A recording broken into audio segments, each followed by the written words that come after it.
Hello, Miss Miller. How are you doing this fine evening? I'm doing great. How about yourself? I'm doing great. Thank you for asking. So, I brought you here so that I could ask you a little bit about your life and what you experienced in the US while you were alive. So, I'm going to go over some major, some minor events over your lifetime, starting from when you were born through the present time. Is that all right with you? It sounds great. And as a matter of fact, I was just thinking about um, all the different things, mostly technology, and a lot of the sociological differences from when I was born until now. Mm-hmm. Because now I'm 62 years old, and there's just been so much. It's kind of hard to trace when you start to think about it. Yeah, I've kind of experienced the same thing. It's kind of like trends. You know, Right, the younger generations like to follow trends and stuff, but as you get older, like I'm experiencing now, I start to lose track of those trends. right. But there was trends, of course, when I was younger. I remember, being a teenager, and the big thing was to wear those bell-bottom pants. Bell bottoms. Yeah. So, starting from the year you were born, which is 1959, Hawaii and Alaska became the final two nations of the U.S. And from recalling memory, you used to live in Hawaii for 3 years. Is that correct? Two. Two Two years. years. I lived in Hawaii for 2 years. That's good. How do you feel about Hawaii and Alaska being part of the U.S.? I kind of have mixed feelings for it because in the case of Hawaii, I'm sorry anybody really actually that outsiders found it, Mm-hmm. because when I moved to Hawaii, of course, I got interested in um, the heritage of the Hawaiians and Mm-hmm. stuff, and Their culture. right, their culture, and so I read books and talked to people that lived there. And sadly, there's really not a lot of true Hawaiians left in Hawaii. No, they just have ancestors that they have stories based off of, and that's all they can tell, really. Right, it's handed down stories. Mm-hmm. They don't. So, but I thought it was beautiful, but I felt a lot of anxiety for the Hawaiians because their island, especially on the island of Oahu, Mm-hmm. where I lived, Yeah. I feel like it's just the beauty has just all been erased with tourism Yeah, for of the course. almighty dollar, without regard to any of the people who live on that island. Of course. Honest. And Alaska. It's disconnected from the US just like Hawaii, but it's connected to Canada, which is our hat. So, how do you feel about Alaska? Alaska, that too. I feel like all their natural resources are being stripped there. There's Yeah. been so much logging of their forests, and then with the pipelines for the Mm-hmm. natural gas. I I feel like there that land too is just being raided for money. Yeah, I agree 100%. Um, any final thoughts? Well, I guess I have the same thoughts about the United States. Mm-hmm. Well, the United States came from land that was what, taken away from the Yeah, American of Indians, course. and nothing that I had anything to do with, but I still feel like it's ill-gotten land, just Mm-hmm. like Alaska. I mean, Alaska, of course, was purchased, which is, I don't understand Yeah, how you purchase I somebody else's land. kind of like the Louisiana Purchase. Just a little bit. A little bit, yeah, it is kind of like that. But then Hawaii, uh, you know, it just, Hawaii was just found and it's just, taken. right, yes, found and taken, and a lot of the Hawaiians were killed off by the diseases Hmm. that were brought there. Just by like the most of the missionaries. natives when whites first came to America. Yeah, same thing, all their diseases, and it killed a lot of them off, Mhm. and, yeah, so that's my thoughts on those questions. Moving on to the next year, which is 1960, To Kill a Mockingbird was published. I know you were a year old, but you've read the book, and I assume that you've seen the movie as well. Oh, absolutely, read the books several times Several now. times. Seen the movie several times. I mean, it had a real impact for me. Yeah, definitely. I read that in 8th grade with my English 1 teacher, and I found it very, very impactful with the way I think of others, I believe, and how I view society and stuff. Absolutely, I see what you mean there, because Mhm. um, there's a lot in that story. In the little story, there's a lot in there. There's a lot in there. It's just jam packed with uh, all of the, like, the socioeconomic problems Mhm. that Americans face, with the extreme poor, you know, to their, it says a lot about, the educations of poor people. Mhm. And, I guess for, it kind of, it opens your eyes to a lot. It does open your eyes to a lot of things that you And never to thought. the racial prejudice. Oh, yes. 100%. After To Kill a Mockingbird was published in 1961, John F. Kennedy becomes the 35th president, Johnson, his vice president. Um, how did you feel about Kennedy becoming president? I was a small child, Mm-hmm. but I think that John Kennedy left a very big impact on the United States. Yes. I, even as a small child, considered him to be a great man. I don't think I realized at the time what his position in America was. Mm-hmm. I just, at my age, I think I was 4 or 5 years old when he was assassinated. Yeah. That I remember more than anything. But growing up and through school, I learned a lot, and I also learned a lot about President Kennedy from my Mhm. parents, who, idolized Yeah, of course, President 100%. Kennedy. He stood for a lot of things that people believed in, Mm-hmm. and the mourning, I could, that took place in America. I think I'll always remember that all my life. Yeah, I can definitely see that. Now, I've been to Dallas, Texas, which is where um, Kennedy was assassinated, and I have been in the building where he was assassinated. I've seen where the gun was shot from, where he stood, and I've seen animations of how they believe it went. I've seen his hospital room from images. I've seen everything. I've seen 3D models, things like that, and I just can't imagine what the people were experiencing when they heard those gunshots go off and how they felt when those cars went speeding off. Oh, right. Can you imagine? I mean,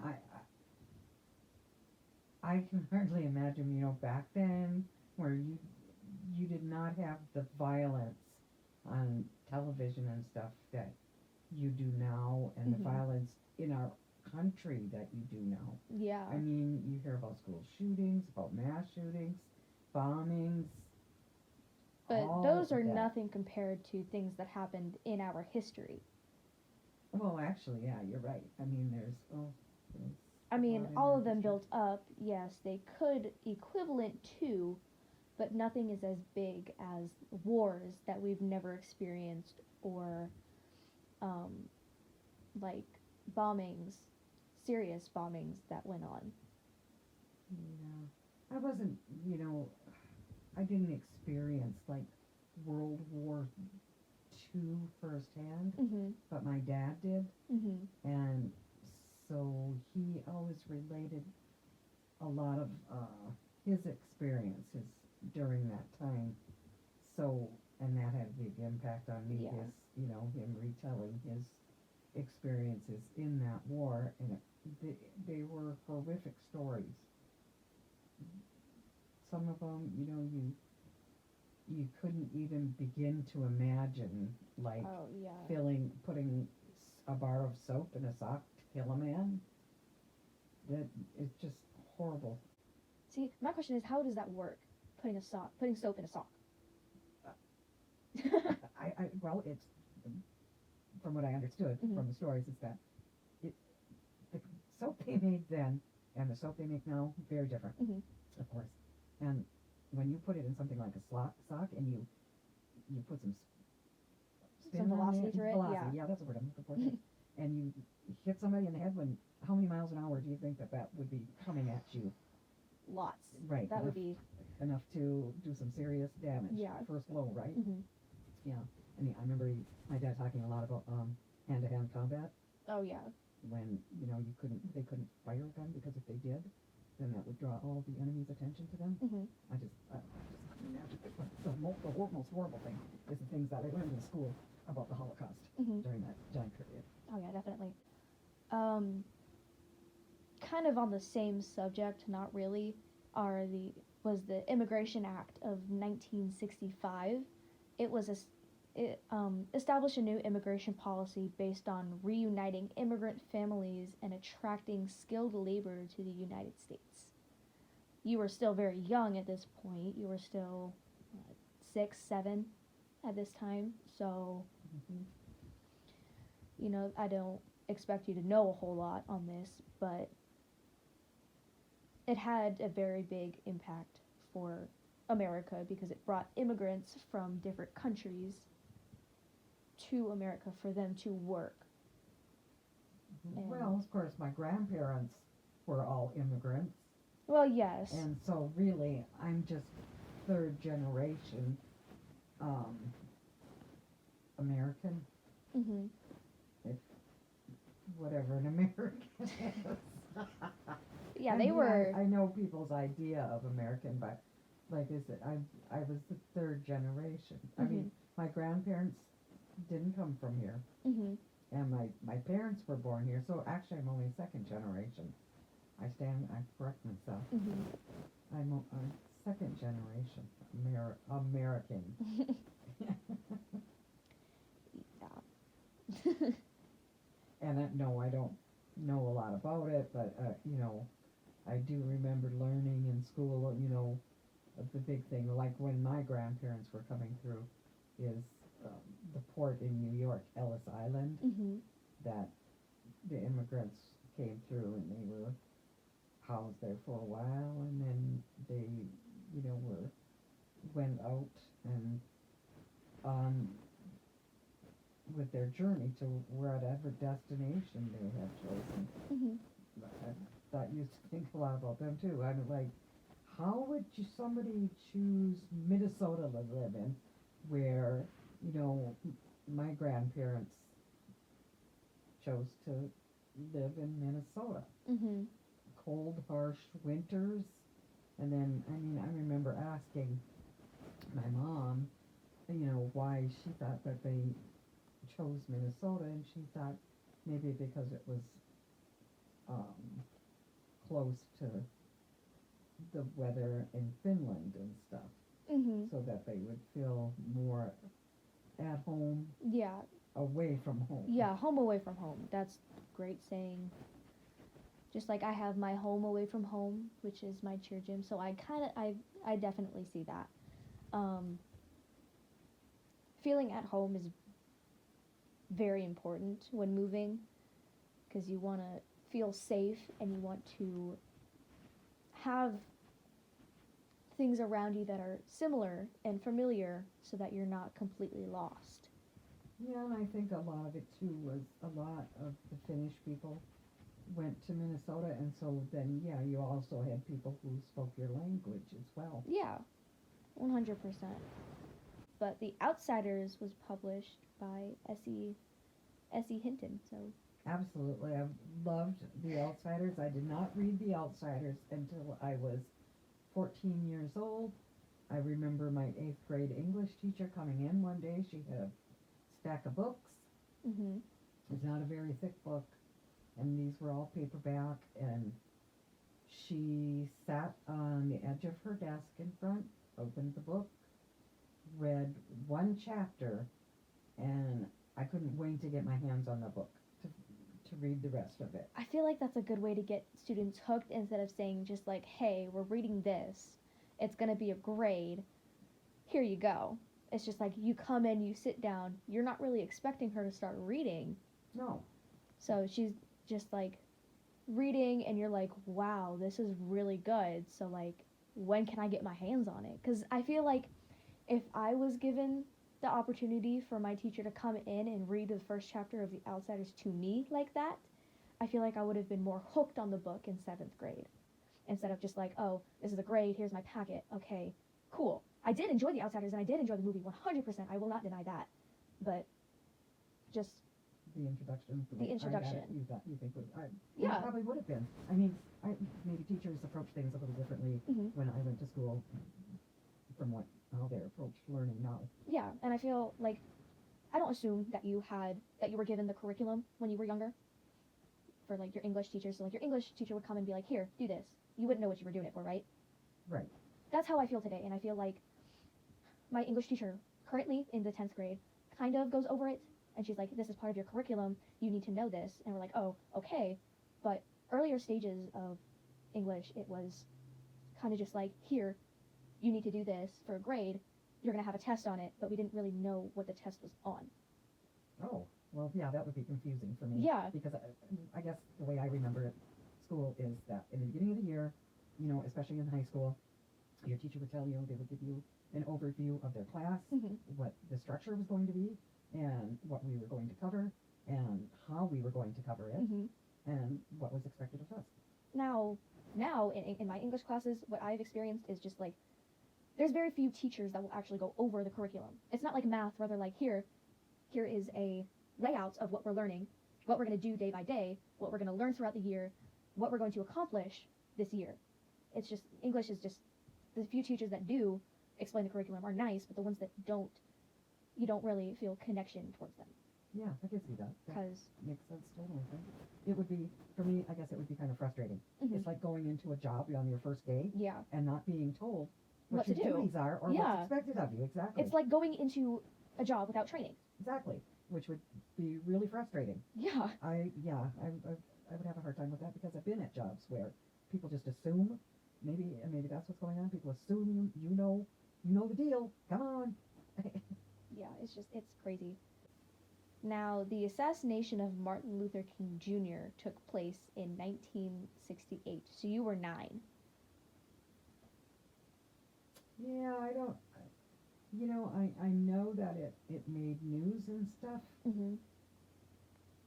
but I don't feel like it received the coverage that, say, like the assassination of. John F. Kennedy did. Yes. I feel like that's a problem that we're trying to fix currently, but like Black Lives Matter, of course, that was way later on. Oh, and, absolutely. well, just recently, Yeah. actually, but I feel it's just crazy to think that we've come so far and that we're starting to accept people in a way, but not fully. Right. But back then, they still didn't accept a lot of black people. They were still segregated and stuff, usually. Yeah, I really didn't have a lot of interaction with people of a different race Right. than I am. mostly because I lived in rural Minnesota, Mhm. and there just was not that interaction there. But I do remember later on, because of where we lived, I went to junior high Mhm. in the city, Yeah. and there, now that was a whole different ballgame. Yeah, and I feel it's crazy to me because I've been thinking about this since, I don't know, kindergarten, because I was wondering why, in the back of my mind, I was wondering why I was seeing a lot of kids that were similar to me and not very much different. I mean, as a young kid, you don't really think about that. No, But as I got older and new races started to come into my classes, I was like, this is different. I like this. And I feel it's crazy to think that people, even in deaf schools, were segregated because when they finally do come together, their curriculum is completely different. Deaf signs are completely different, so they don't really understand each other. hmm So it's like it's a whole different ballgame, as you said, coming into some other person's life that you didn't even know before and trying to understand where they come from. right. I'll tell you a story that was related to me because I'm not black, No, and I've never had to live as a black person. of course not. With racism and stuff, Mhm. which is definitely there for black 100%. people. I don't care how many times somebody says It's not, because it is. it is. It will And always be there. this little gal, I remember, I worked with her in a call center, Mhm. and she was just sweet as she could be. I think she was only 20 years old. Mhm. She was a black girl, and she told me about living down south, Mhm. deep south, more south than North Carolina is. Like Alabama. Like Alabama, yes, Mhm. ma'am. And about dealings with the KKK, and Mhm. her being so terrified and afraid for her life every day. I couldn't imagine. No, I could not imagine, and I still can't, having to fear for my life. I So can't when I either. hear, I get an understanding of where black people are coming from when they say they're terrified of being stopped by a police officer, Mhm. because there does seem to me to be an awful lot that goes on with a black person that does not go on with, say, a white person. And I feel like black people don't get enough credit for what they've done, Absolutely. they and don't. they are put through things that they shouldn't have to, especially with like police pulling their guns out on them, like pulling them over and pulling their guns out because they're reaching for something and they're afraid to reach for something without asking. Whereas we are like, okay, sure, let me get that for you, and we can just go ahead and reach for it. Right. But they fear that if they don't say anything and they are looked through, that they don't get heard and they don't get the same treatment, because they still don't get the same treatment as They don't. They us. don't. You're right, and it's so wrong. Our America is so wrong for the way that other that races are treated. I mean, even you can be white, but if you're poor, you're treated differently too. You are treated differently. I've seen social experiments of people like that, and it really breaks my heart to see how humanity is. But then there's those few people that are like, sure, let me help you out. Here, you're okay. You can do this, and it.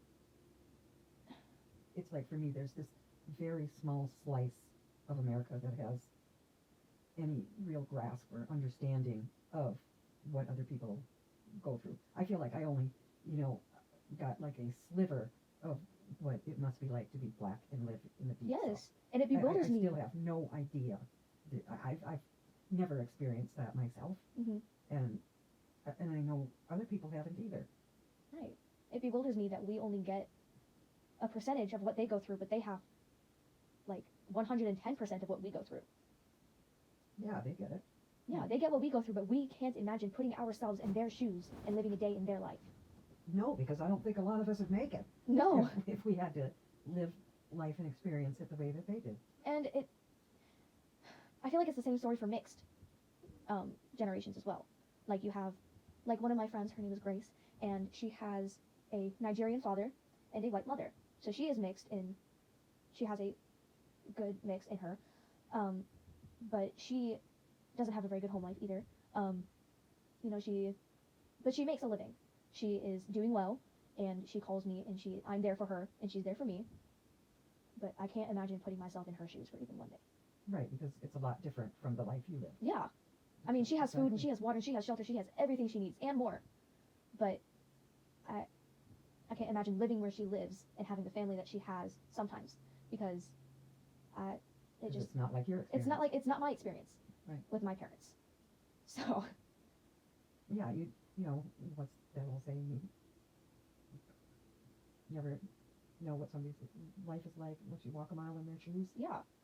And that is really, really true. It's just, I feel sad that a lot of people don't get or understand that or want to, that the desire isn't even there to try and understand somebody else's life and their plights. Right. And I mean, I totally get, like, stories.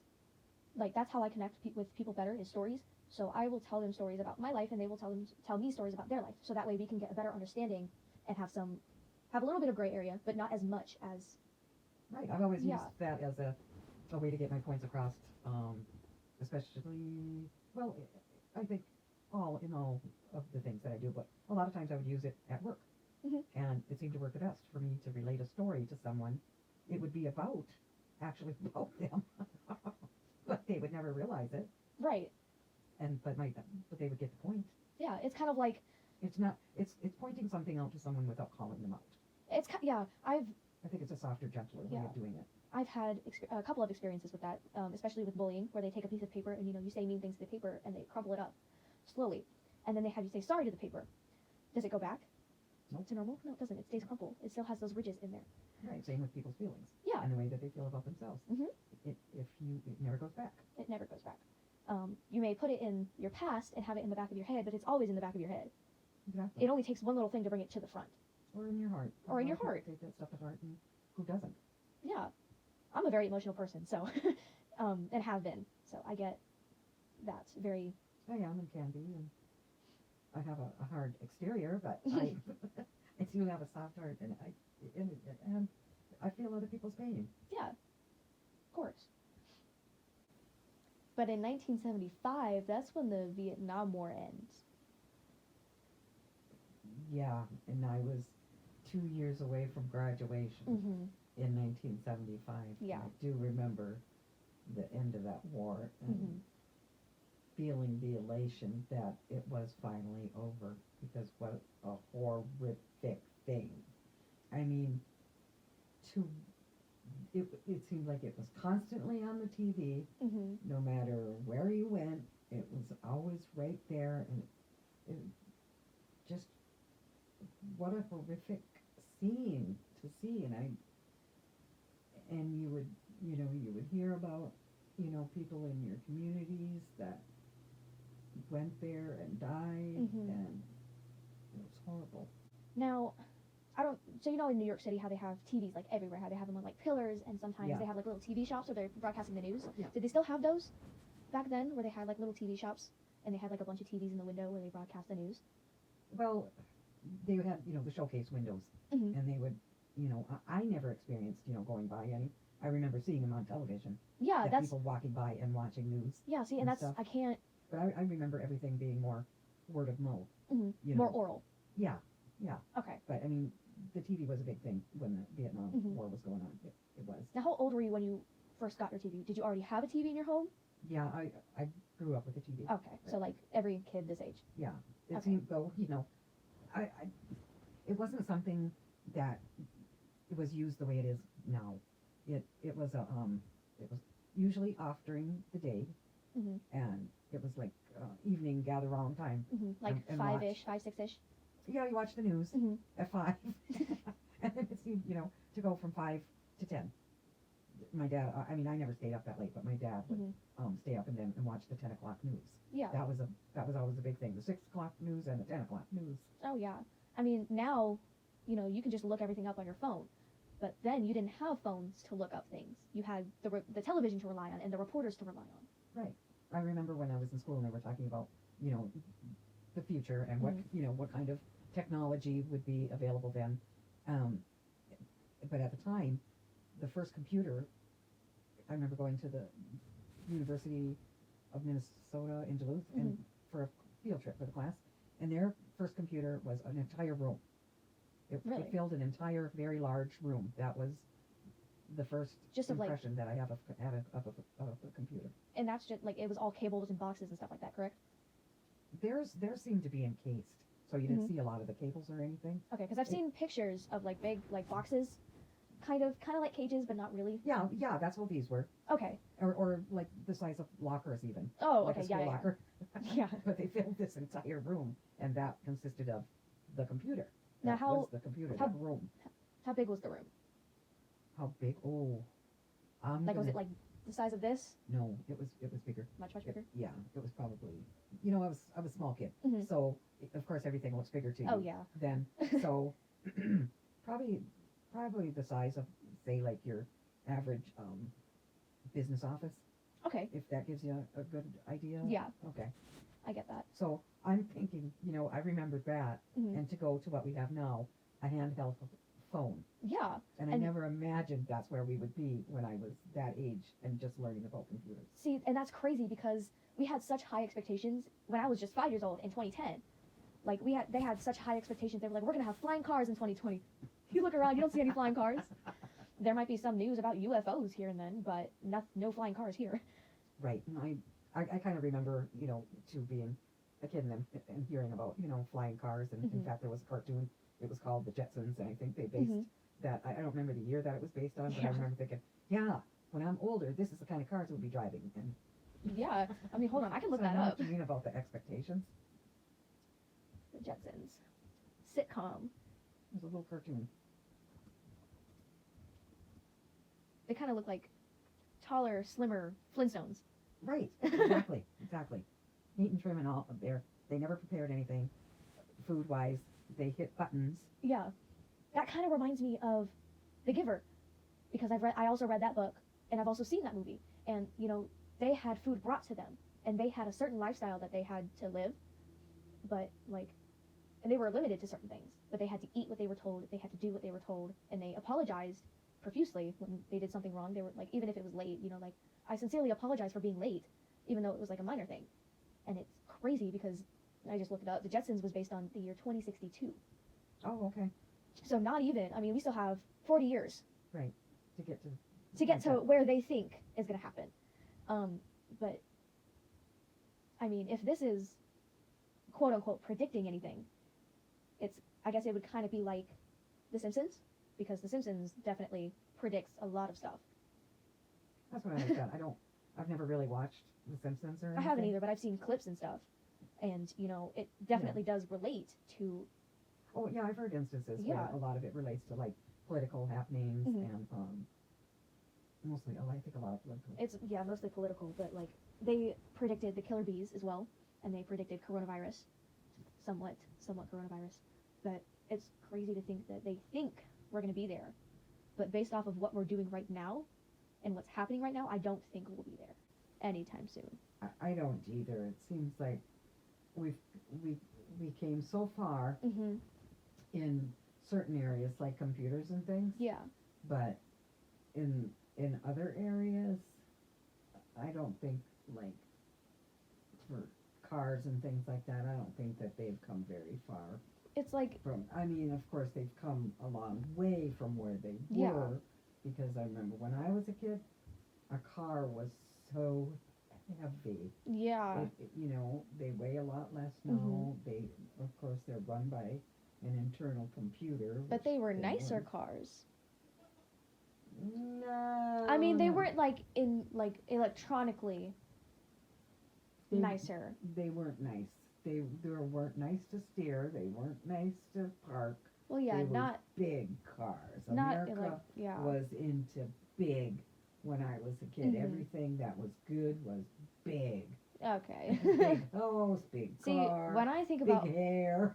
when I think about old cars, I think of the nice sunroofs that they used to drop down, like the convertibles, and the car that they drive in Full House, sorry, in the beginning on the bridge. Oh, the convertible? Yeah, that's what I think of when they say old cars. Oh, okay. Are those kind of nice cars? But Oh, you okay. are making the cars sound not so nice. They weren't, especially in a Minnesota winter. Oh yeah, When- definitely not. People would put chains on their tires on their cars in the winter so that they could get around in the snow better. We actually had what they called snow tires that you put on the back of your car, you changed out your summer tires for your winter tires, and these were big beasts of cars. They were, I drove a few of them, as a teenager when I was first learning to drive, and they weren't even as big as they were, say, when I was 5 and 6 years old. They got, they started to progress in that area, but, when I was a kid, you didn't even have a seat belt in your car.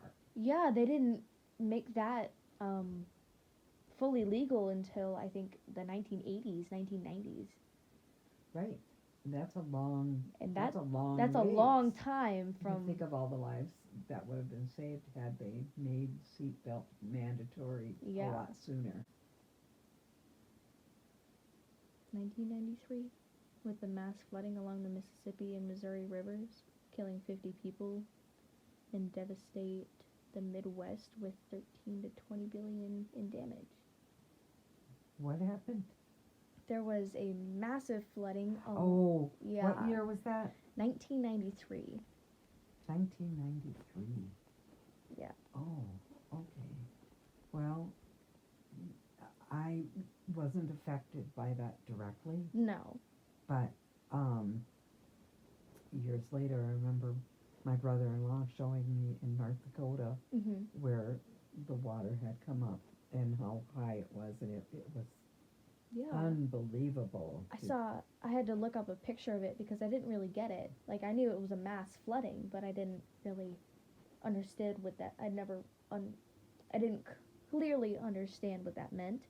So I had to look it up, and like trees that were the same size out there only had like this much showing, or like a little more, a little less, depending on... Right, just the very top of them. Yeah. Right, and there's, nothing more forceful than water.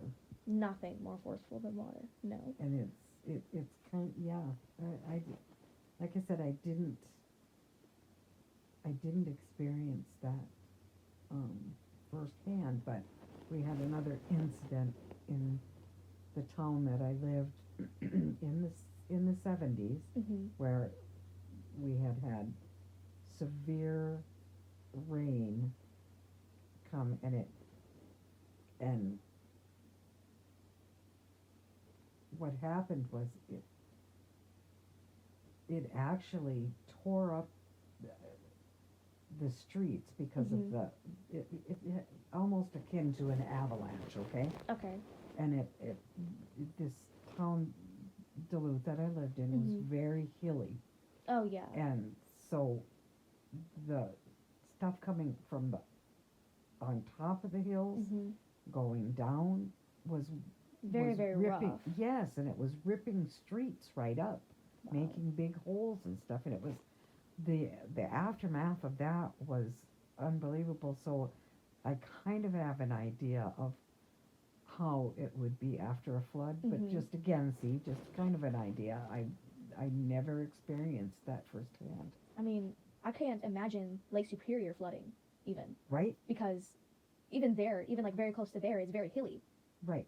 Because, I mean, last time I was up there, was 2017, 2018, something like that. Yeah. I was only 12, 13. Yeah.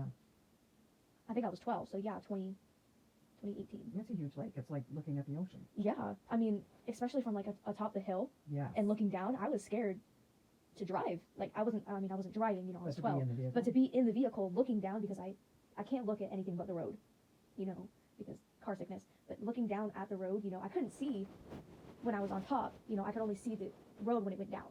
Oh, okay. When the car started going down. That's the only time I could see the road. And it scared me because it was kind of like being on a roller coaster. It kind of is. It's kind of exhilarating, kind of like, oh my God, I'm going to die. Yeah. Yes. Now, oddly enough, see, that's how your experience was kind of fear. And as a kid, when we would ride down those hills, I remember, like a bright summer day and the sun glinting off the lake and making it look like it was just covered in diamonds. And that brings me happiness when I think about that. And that was us in our family car driving down that big hill, probably the same one that you went down. I mean, and I got joy out of it, where you got fear. I mean, nobody really told me, like, hey, we're going down a hill. it wasn't like going to the dentist as a kid, where we would go around the end of the, like the exit that we used to get off at. There would be this large hill that we would go down, and me, Cam, and Jay would all just go wee down the entire thing. It wasn't like that. Yeah. Because that, at least, you had like a slight. It's gradual. Yeah. But Duluth, it's like down. It is. Down. It is. Down. It is like down. It is at a severe angle. Yeah, I mean, yes. Roller coaster. That's what I felt from that. But I mean, just being on top of the hill probably would give me the same fear because I would be afraid of falling down. Oh. Okay. And like rolling. Like, I don't know, just weird. Well, try running down those streets. Yeah, no. It's a different experience. Don't think I could do that. I might be able to run up, although I would still be afraid of falling. I'm very keen to think on what is going to happen, what will happen, what would happen if, what could happen. That's all my head thinks about. And I feel like that's why I don't try a lot of things, especially when it comes to sports. Oh, okay. Because anytime a sport involves a ball, like a volleyball, basketball, softball, baseball, straight to my face. And that's every time. So I don't go near those unless it's like kickball or something. Oh, okay. But even then, I'm scared to get hit in the head because, they throw them so aggressively. They do throw them. Especially elementary school kids. I see nothing has changed in that regard. No, nothing at all.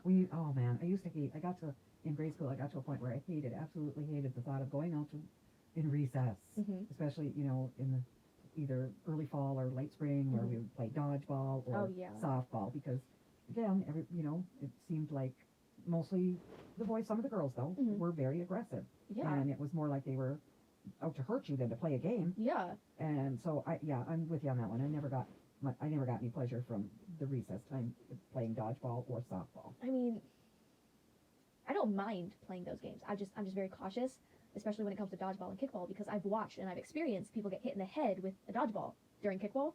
Right. Well, it was really a kickball, but it wasn't. I mean, it was like one of those rubber balls, and it had like grip on it. It wasn't like one of those soft, squishy balls like you would use in dodgeball in the gym. They use a soft, squishy ball in dodgeball? Yeah, they would use like soft, squishy balls in dodgeball. We never used soft, squishy balls. You used like kickballs. It was, yes.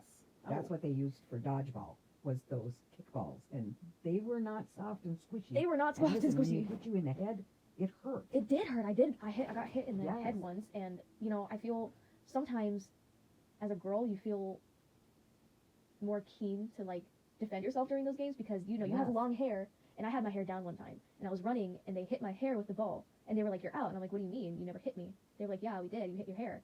I don't think that should have. It didn't count. We decided that, but because that's not really your body. Yeah. You're supposed to hit a portion. It's not really something you can control unless you tie up. And not anytime somebody got hit in the head, I don't think it should count as an out.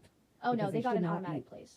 Oh, okay. Yeah, it's kind of like getting hit anywhere on your body when you're up to bat. Because that would be softball. Against the rules, right? Yeah.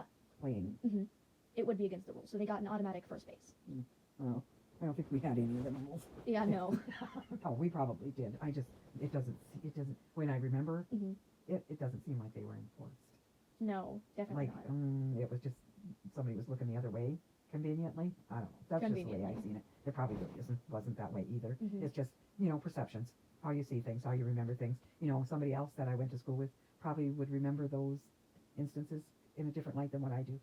Right. Because everybody has their own perceptions. Yeah. I mean, that's just the playground. I mean. Yeah, and that's like you said, that's just the playground. That's just the playground. Imagine that in the realm of whole life. We're skipping 8 years. We are? Yeah, from 1993 to 2001. Ooh, 2001. 2001. That was not a good year. It was not a good year. Specifically, September 11th. Right. The 19 terrorists hijacked 4 planes and crashed them into the World Trade Center, the Pentagon, and a field in Shanksville. I immediately went into denial. Mm-hmm.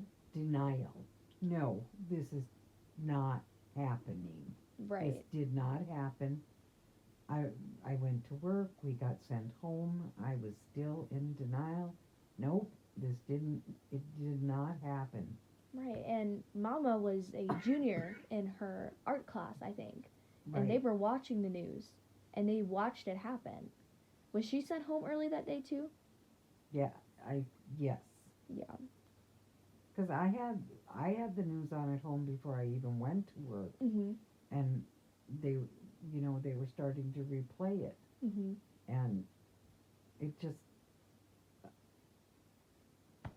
you know, you knew something was going on, but like I say, denial. Yeah. It really can't be going on. Yeah. I mean, Because the the thought of it and all those people in those buildings was, mhm. I think, just too horrible to even grasp. And I mean, there's a few recordings, but I mean, there isn't. It's a lot. It's shaky, because you know they're shaking from fear, and they're like, "Oh my God, you know this Mhm. can't be happening again." Denial. Right. They're like, "This isn't real. This isn't happening," and then they see it for their own eyes, but they want to record it, but they can't, because you know it's kind of like now. You know, people want to record things, but they're too like fearful and stuff. You mean things that they see going on? Yeah. Or like, Like flooding and oh, stuff like this. oh, Well, okay. maybe not as major, but I mean, it killed nearly 3,000 people, injuring over 6,000. Yes. Like it just was, from those 4 planes. it was horrific.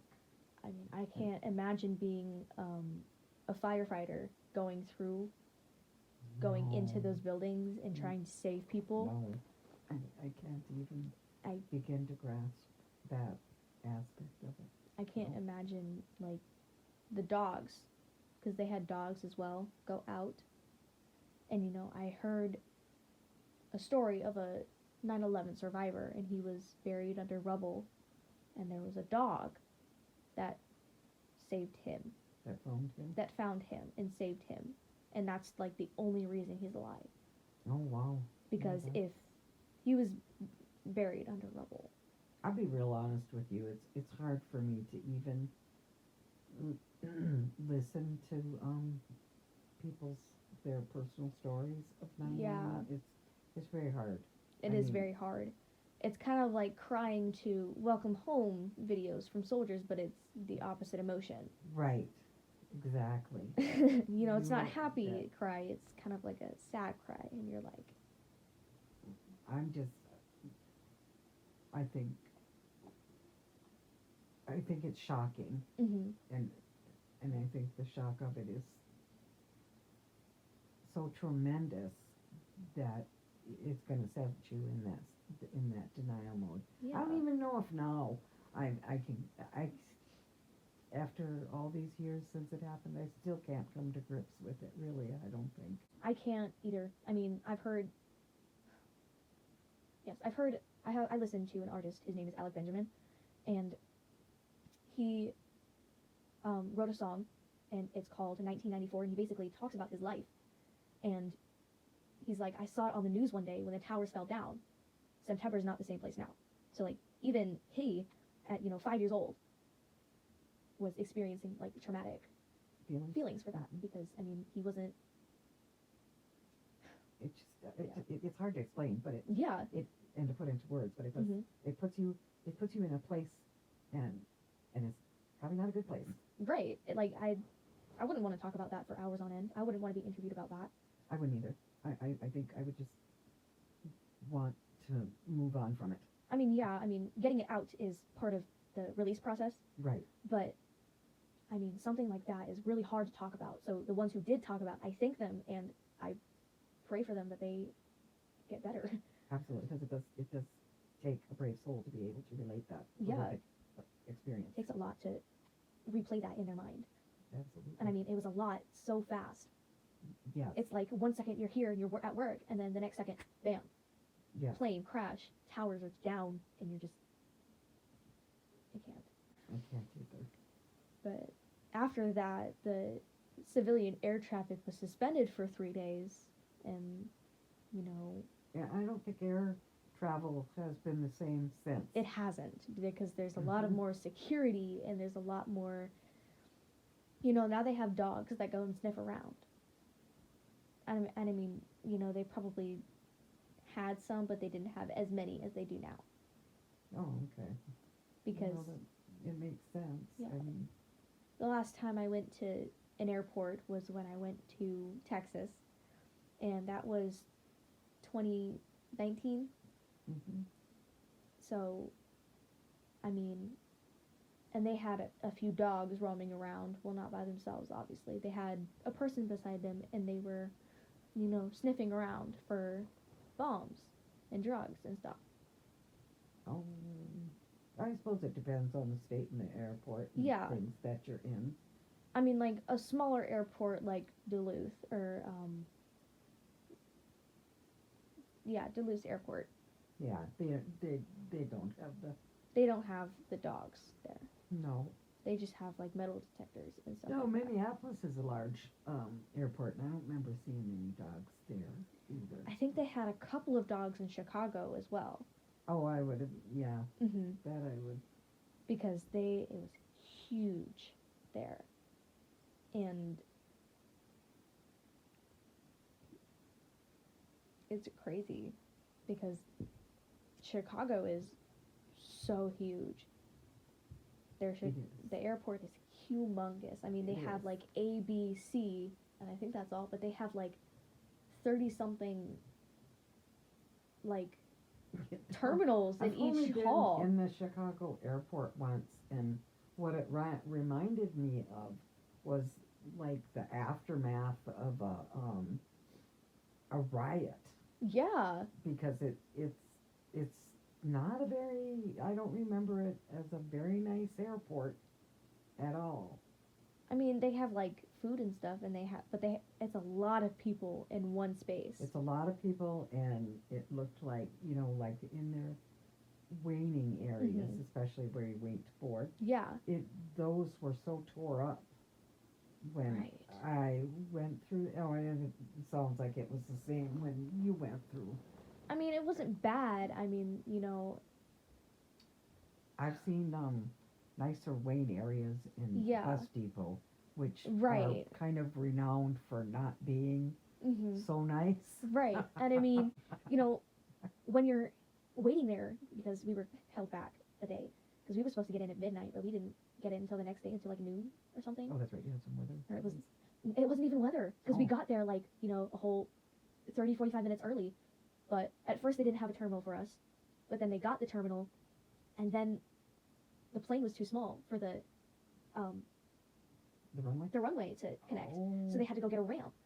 And that was the first time I was like, they really need to be better equipped for this. Right. And it's like, I understand that most planes are huge, Right. but it was a tiny plane. You had 2 people on this side and 2 people on that side, and that was it. Or like 2 and 1, Oh, okay. or something like that. But it was tiny. It was small. Wasn't like the size plane that you're used to flying on. It's not. No, I'm right there with you. Because I call those Airbuses. Airbuses, yeah. Is that what it was? Airbus? Pretty much, yeah. But like, I mean, it felt just like a bus, actually. Yeah. That's I mean, what it was- they call them, It wasn't shaped like a bus, but it had like the same width of a bus. Yeah, there you go. That's what I'm talking They're about. smaller. Yes. They're smaller. I do not like. I'm not real comfortable in a small plane. I don't do well. I'm not a good flyer anyway, and I Yeah. don't do very well in the smaller planes. I don't do well with turbulence, but if it's I a don't nice do well with smooth turbulence ride, because I remember plane rides when I was younger, flying from Hawaii to Georgia, and then Georgia to North Carolina. I remember those being like super smooth, not like shaky the whole time. Yeah. And when I was 7, flying from Hawaii to Georgia, the plane was huge. I mean, they had 3, 3, and 3. Oh wow, that is. It was a huge plane. And I mean, I was separated from everybody else, or maybe it was like 3, 4, 3 or something like that. Either way, it was humongous. And it was super, super long, and it was crazy. Because I had never been on anything so big. Because I've only been in like cars. Yeah. That's it. I don't think I've even been in a bus. At that age, to go on a plane, it is going to seem. It's going to seem humongous. humongous because you're shorter, and you're looking up and you're like, whoa.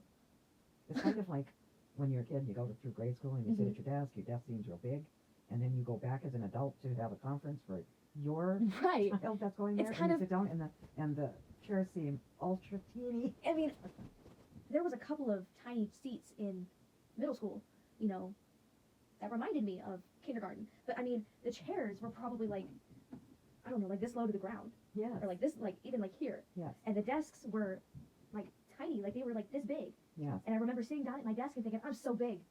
Like, I'm such a big kid now, going to school for the first time. Heck yeah, man, here we go, this is gonna be great. And then you go back and you're like, I was that tiny? Like, even looking at my minis, you know, I think of how small I used to be. Right. Because, you know, we couldn't measure ourselves like we do now on the door. Yeah. But even from 6th grade when we moved in to now, 4 years later, I mean, huge difference. Huge gap, yeah. But looking at my minis that are 4, 5, and 6, you know, Oh, even that's teeny tiny. like 4 to 9 are my minis. And they're like huge. I mean, well, they're not huge, but they're like smaller than I expect. Because, you know, me being 15 and them being 9, you know, they only reach up to like my chest. Yeah. And, you know, their hugs are super nice, but I mean, just imagining them going from 5th grade and either skyrocketing or staying like where they are, you know, just like a little difference, you know, it's crazy. Thinking how much we can grow. Yeah, well, some people do. I never grew very much after a certain age. I was 14 and never grew another inch. I mean, yeah, I'm short. I've never felt short. Right. I mean, People some would days, point out to me all the time that I was yeah, short. I mean, some days And I I would feel, think, what are you talking about? right. It's like some days you feel like super, super tall, and then others you feel a little shorter. Like, Yeah, After- it's all in where your head is at yeah, that day. it's like some days after like a good night's sleep, and I walk up to my door, and I'm just like, did I grow again? Because you feel taller. Yeah, because I read that sleeping releases a hormone, like a growth hormone. Yeah. But I feel like that's the reason I'm so tall, because Because you of the know, amount of time you sleep? yeah, because at the age of 5 or 6, that's when I started to sleep in until noon. That was the first time I slept until noon, and I was really mad about it at first. Because I would always wake up at 5 a.m. and I was like super, super short. You know, I wasn't the tallest in my class. No, you were. I was pretty short. Yeah. But, I mean, even until 8th grade, I was short. I was the shortest in my class. But then after 8th grade, I went from 4'11", 5 foot to 5'5". Yeah. In, you know, just like 2 short years. Yeah. And I go back to my middle school and I think, wow, it's crazy how I couldn't even see the top of these lockers because they had like the locker things, you know, Right. and standing up, you know, they're probably like here. Mm-hmm. But when I was in 7th grade, you know, I was like here. Yeah. So it's like, I couldn't even go on my tippy toes and see the top of it. Oh, okay, and now you don't have to. And go now on I your don't even have to tippy go on toes. my tippy toes to see it. It's crazy how much one person can grow in just a few short years. It is. And I mean, I don't even know if my growth plates are closed yet or have closed off, but I feel that I'm still growing. However, my knees are starting to get better. Oh, well, that's good. So I haven't had an issue with my knees in a while. However, my ankles are still, you know, iffy. My wrists are still iffy. My back is... Hmm. I feel like after my injury, my back strain, I started, like, compressing in, like, upper area. But, like, my legs continue to grow. Oh. But then again, I have more of an upper body than Mama because when we went on our camping trip during the summer, Yeah. we compared leg sizes. We had the same size legs, Oh. but I was still taller Oh, by a couple inches Because your torso is. because my torso was bigger, and you know, I felt very confident after that. Oh. You know, and I'm weird. But in 2006, so wasn't even a year, it was like months old, the Democratic Party retakes control of both houses of Congress and gains majority of state governorships, 28 to 22. Now, I don't really know what that means. Well, it means a lot. Mm-hmm. It means a lot in lawmaking. And Yeah, of course.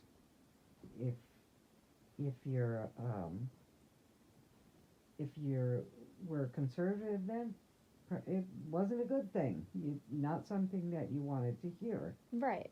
because, as you know, the conservatives and the liberals have far different views Mhm. from each other. Yeah. And so that would be like the liberal end, or the liberal portion, having domination and being able to push through bills Mm-hmm.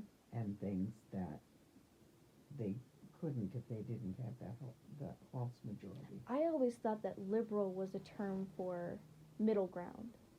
No. Well, liberal to me means the far extreme of conservatism. Mm-hmm. So it's more loose and free with laws and with governing, Mm-hmm. and it's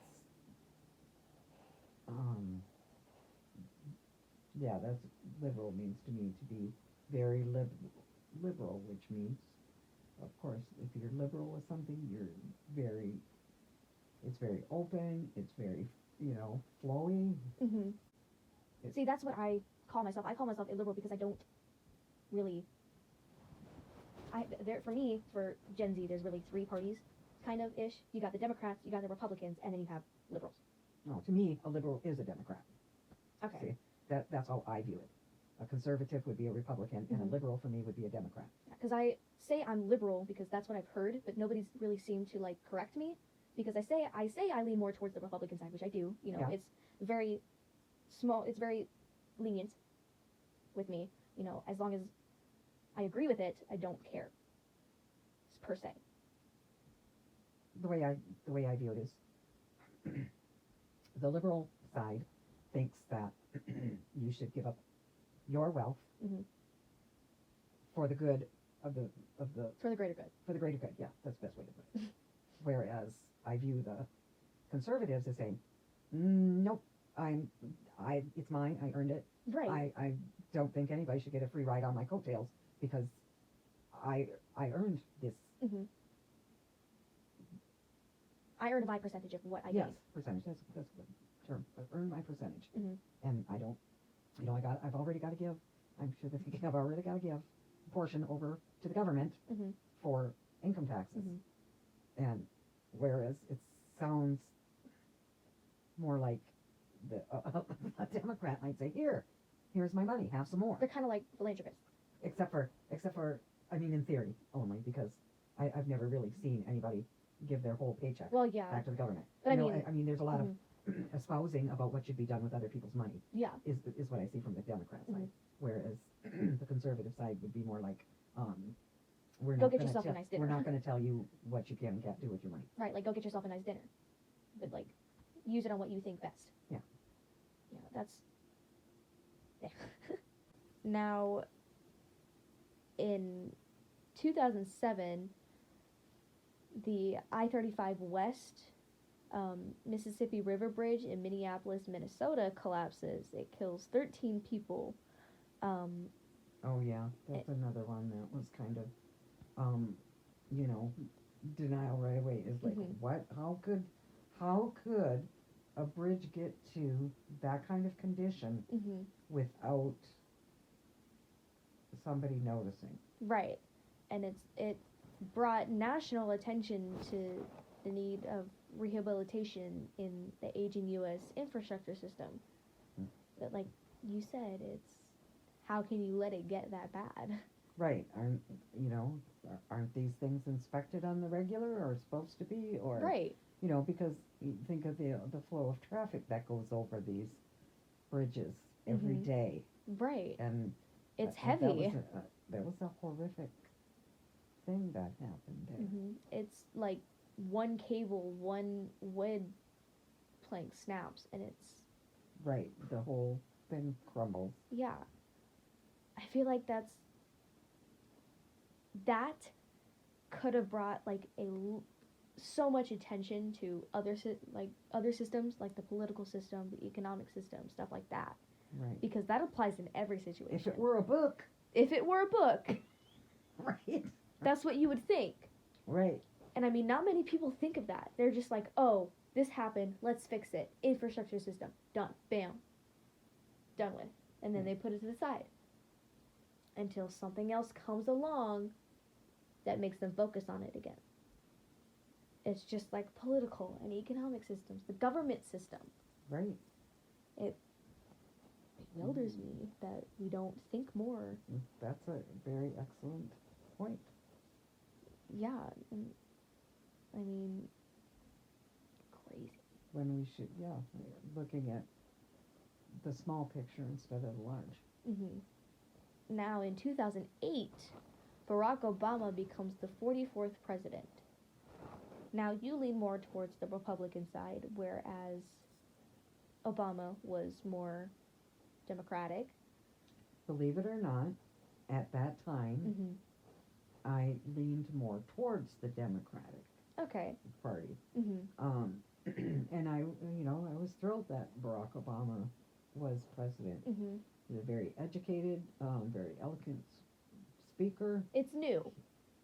and and new. And I thought, wow, America, we're going places. Right. We're making some headway here. Mm-hmm. But short-lived and kind of disappointing. The stock market crashed. I As from what I feel heard. like like the talk was there, but the walk was not. Right. Nothing. It was like nothing we really. talk so highly, and then it's like we get there and we're like, all right, cool, let's start, and you're like, what do you mean, let's start? We're here, and then you're like, no, we still got to get there somehow, Right. some way. I just feel like it was kind of like a disappointing dinner. And in 2012, he was reelected as president, with Joe Biden reelected as vice president. Did you lean more towards the Republican side at this time? Yes, I did. Okay.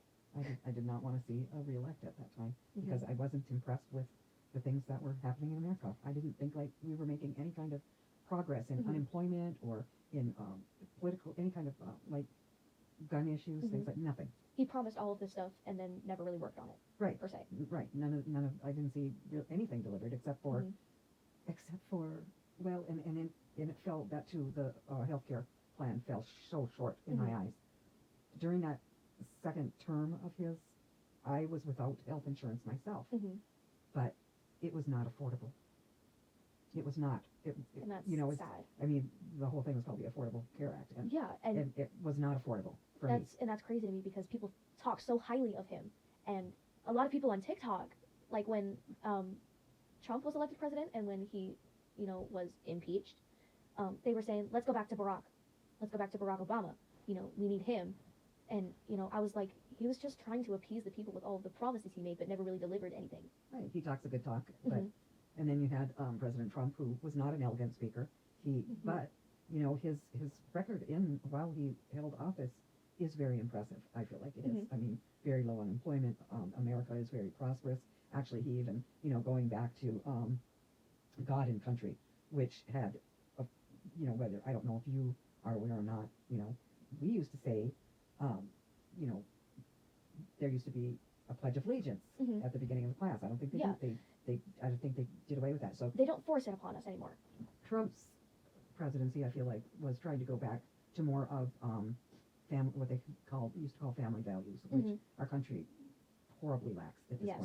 point. I feel like it does, and maybe like when you're talking about your friend Mhm. who you're saying doesn't have a very good home life. Well, Mhm. a lot of problems arise from those sort of situations, Right. and going back to a better family structure Mhm. is to the betterment of everybody involved and for future generations, Right. right? So I feel like Trump was trying to lead the country in that direction, Mhm. and I feel like that was a big part of what people were so fearful of him, is that they couldn't fathom it, and it scared them. They didn't want to believe it. Right.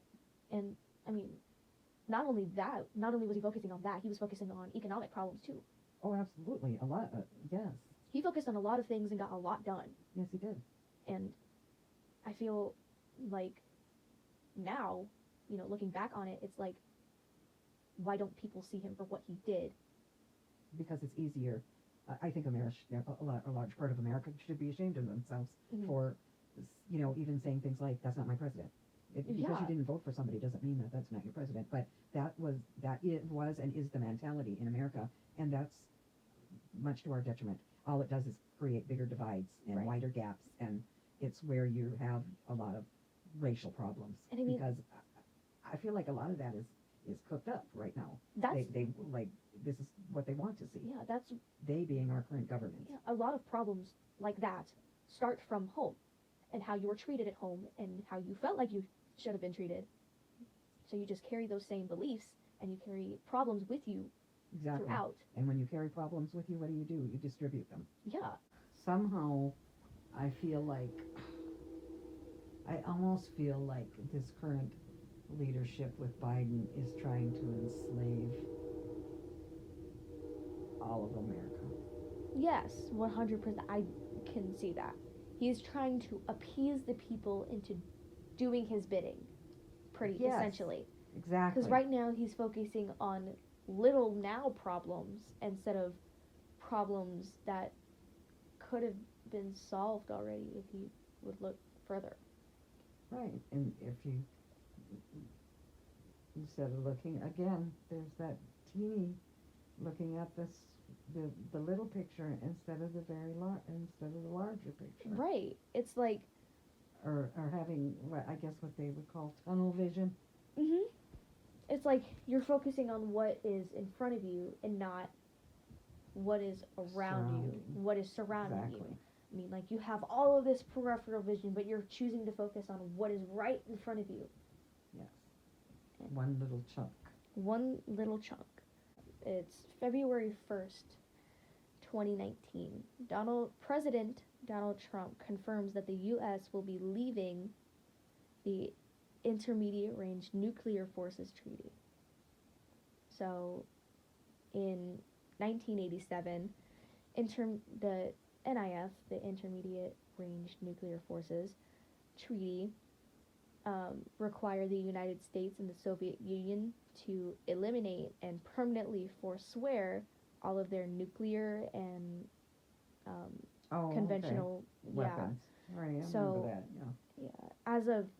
As a result of the INF, sorry, the United States and the Soviet Union destroyed a total of 2,692 short, medium, and intermediate range missiles by the treaty's depletion date, I guess, deadline of June 1st, 1991. Okay. So, I mean, leaving that treaty means that you could build more, is what I'm getting, per se. Is that you could build those nuclear weapons again and use them. I guess if your treaty is voided, Yeah. which essentially is what I guess President Trump was saying, was that he was voiding that. I don't know if what reasons were cited for it. Yeah, see, I mean, there wasn't really any given reason for it, unless he saw a threat and didn't want to tell anybody. Yeah, that could have been. I mean, Not to freak anybody out, but I feel like if I'm not told something, that makes me freak out a little more than I would if I was told. yeah. Sometimes the unknown is, but a lot of times I don't think things are always able to be shared. Explain to the fullest. Right.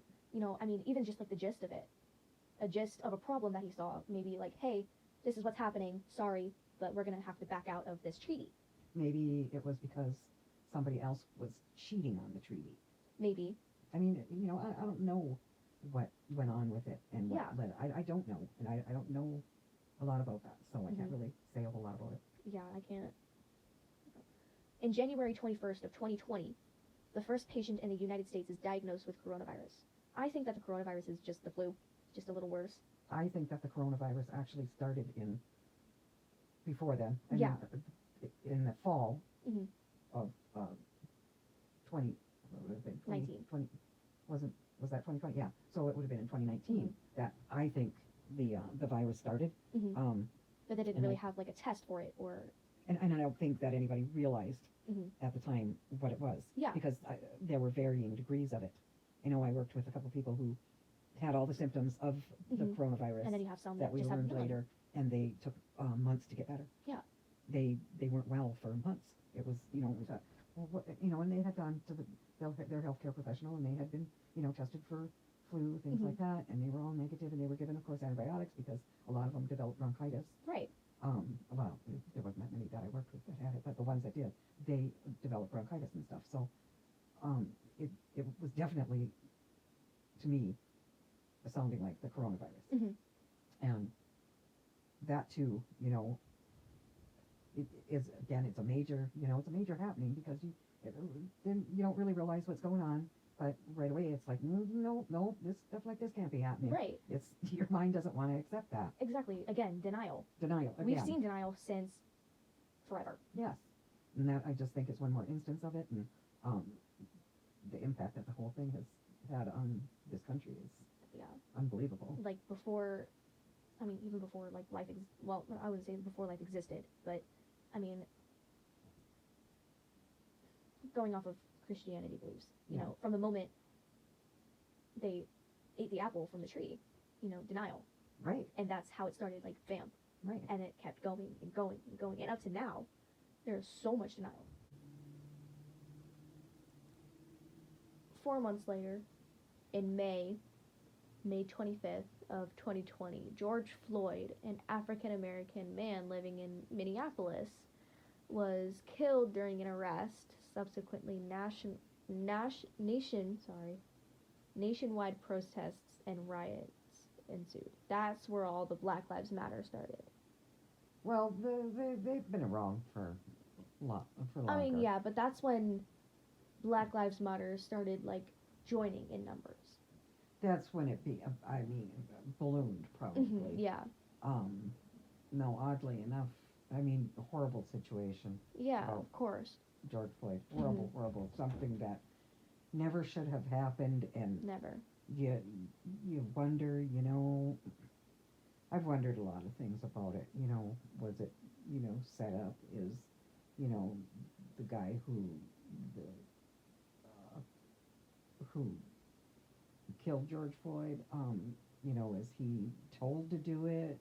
It's because I've had a lot of different thoughts about it, because it is a hard thing to imagine that, you know, you could listen to somebody die right under you, and not do anything about it. Exactly. And have other people stand around and watch it. The other officers I'm talking about. I'm not talking about the bystanders, because what can their hands yeah. are tied. But what I mean, they do? the officers, they're going to have guns drawn on them, yeah. where they were to approach, or maybe fired on, you know. Yeah. But the officers definitely could have done something. Yes, and I don't understand that. But oddly enough, you know, when you're talking about the Black Lives Matter movement, now I see the need, you know, for movements and things. However, I think a lot of sometimes that people get duped by organizations. Yes. And I think that Black Lives Matter is more about money than it is about Black lives. Yeah. Because I was just today, I read a news article where they're calling for an investigation into one of the heads of Black Lives Matter for their spending, their prolific spending on themselves. I don't know if you read that or heard. I get most of my news from TikTok, and usually if I don't believe it, I'll go and look it up, but I haven't seen anything about that recently. Yeah, that's I think just came out today. Yeah, and I've tried to stay away from all of that recently. Oh, okay. Because I mean, I do believe that Black Lives Matter. I believe, yes, you know, I do too. I think it's too bad that once you have an organization like that, where, you know, so much money is poured into it, and it's supposed to be for getting, you know, information out about atrocities to Black people and to help Black people in America.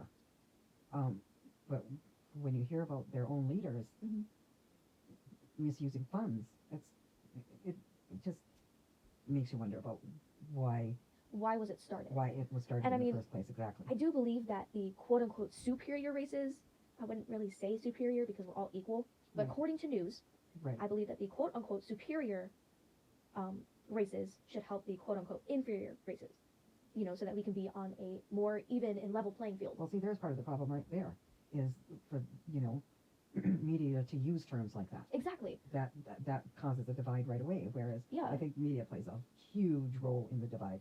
I think social media plays a huge role. Everybody has so much more access to news and to each other. Yeah. I mean, were people able to communicate with people across the world instantly before? No. They can now, and I think it's created kind of a monster. Yeah, and I mean, we see somebody that's different from us, and we're immediately like, oh, okay, I guess. Someone else's opinion. Right. And I think that divide, like, created, like, had more of it. The divide divided more.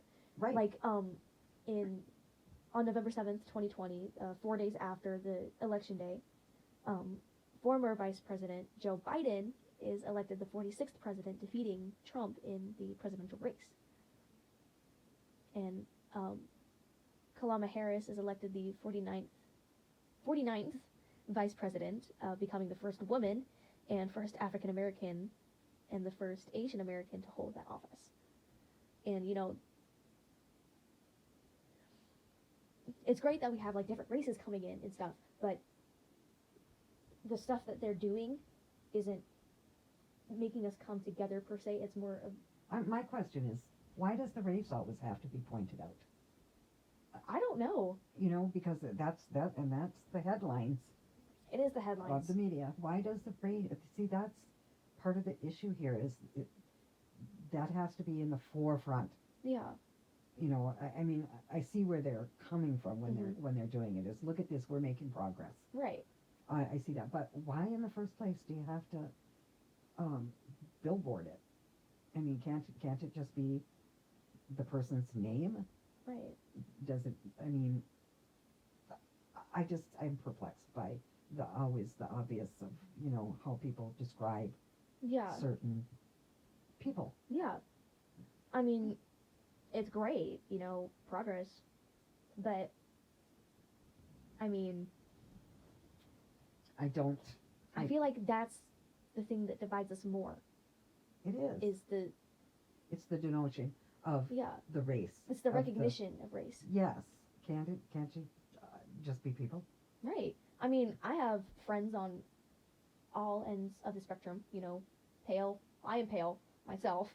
You know, I am white, and then I have people on the black end of the spectrum, and, you know, I don't care. You know, I like learning about their culture. I like learning about themselves. I like learning about their lifestyle. Right. You know, they don't have to learn about mine. I just like learning about them. Now, fast forward another few months. This is February 13th, 2021. Donald Trump is acquitted in second impeachment trial. Well, yeah, he should have never been impeached to begin with. I don't. They didn't have any impeachment grounds. Right.